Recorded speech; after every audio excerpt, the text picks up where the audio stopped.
একটা ট্রান্সফরমারের কাজ শুরু করলাম। এই ট্রান্সফরমারটির ইজি বাইক অর্থাৎ মিশুক গাড়ির চার্জার।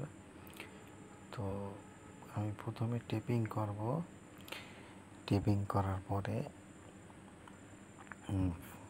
ফাইবার দেব। তো টেপিং করতে থাকি, এর মাঝে কিছু কথা বলি।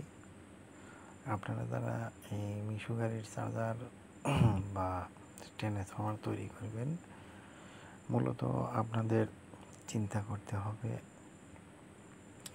এখানে সব জায়গায়, বাংলাদেশে সব জায়গায় কিন্তু বিদ্যুতের ভোল্টেজ এক থাকে না। তো বিদ্যুতের ভোল্টেজটা মাথায় রেখে সেইভাবে ইনপুট দিবেন। কারণ অনেকে আছে এই ইনপুট তারটা ওই পুরন নষ্ট হওয়া ট্রান্সফরমারের যে তারটা থাকে ওই তারটা গুনে ওই সেম পেঁয়াজ দেয়, অত টানি দেয়, কম বেশি দেয় না। সেক্ষেত্রে আপনার ওই ট্রান্সফরমারটা লাস্টিং করবে না, টেকসই হবে না। কারণ যেখানে তৈরি হয় যদি ওইখানে 200 ভোল্ট অথবা 220 ভোল্টে তৈরি করে, তাহলে যেমন আমাদের এখানে 250 ভোল্ট, 260 ভোল্ট, 265 ভোল্ট এরকম দেখা দেয়। তো এইখানে কিন্তু ওই ট্রান্সফরমারগুলো লাস্টিং করে না, টেকসই হয় না।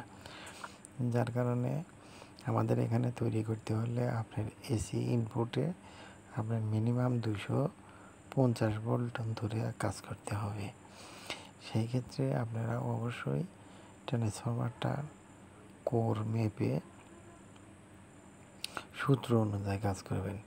আর সূত্র অনুযায়ী কাজ করলে অবশ্যই ট্রান্সফরমারটা লাস্টিং করবে।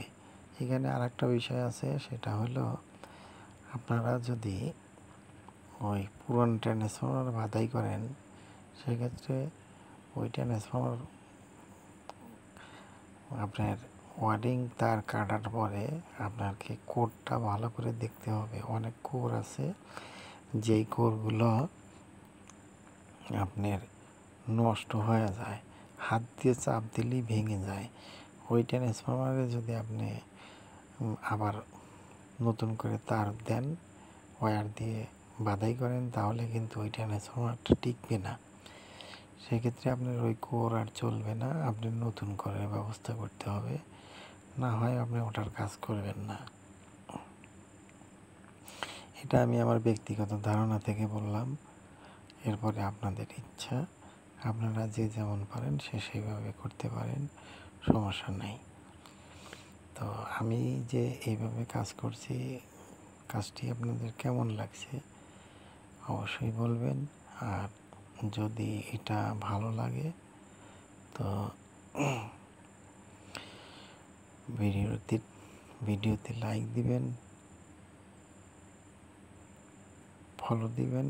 আর যদি বেশি ভালো লাগে তাহলে ভিডিওটি শেয়ার করবেন। সবাই ভালো থাকবেন, সুস্থ থাকবেন।